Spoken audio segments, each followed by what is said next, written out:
These are the last photos that were ever taken of Lisa Gurrieri and her boyfriend Brandon Rumbaugh. They were found murdered the following day in the bed of their truck, which is seen here in these photos. But strangely enough, these aren't even the eeriest photos that were found on this film.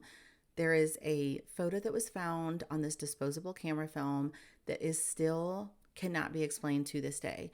If you're not familiar with the unsolved case of the Bumblebee Road murders, buckle in.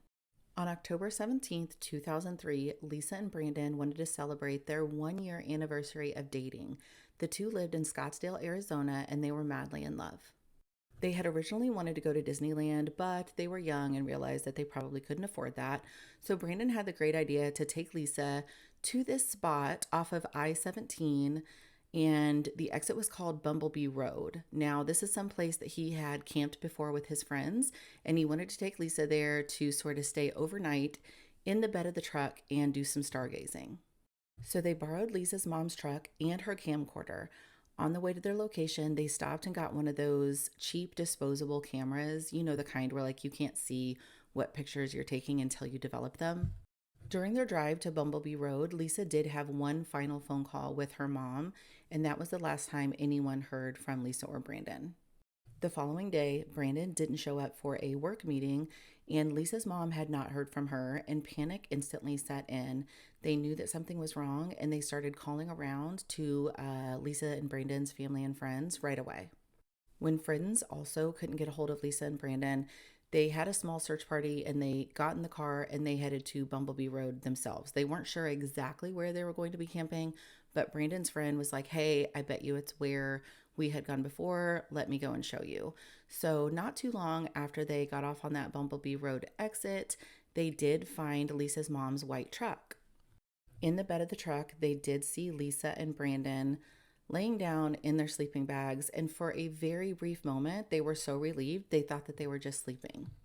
But the nightmare set in when they realized that Lisa and Brandon both had GS wounds to their head. The camcorder that they had borrowed from Lisa's mom was missing. It was not there anywhere. Also, Lisa's keys were missing. However, they did find that disposable camera that Lisa and Brandon had bought on the way there, and it was about 100 feet away from the crime scene, and it had been broken. So here is where things start to get eerie. Police developed this film from the disposable camera, and this is where they see the pictures of Lisa and Brandon in the bed of the truck. But they also find this very strange picture that they cannot explain. It is an underdeveloped photo with just sort of a very small sliver that was developed, and it looks like it's on the inside of either someone's kitchen, someone's diner. It's hard to tell, but you can see sort of an overhead light and a window. This photo was taken after the photos that were taken in the bed of the truck. So that means someone left that area with this disposable camera, accidentally took this picture. It looks like it wasn't a picture that was taken on purpose, and then took the camera back to the crime scene.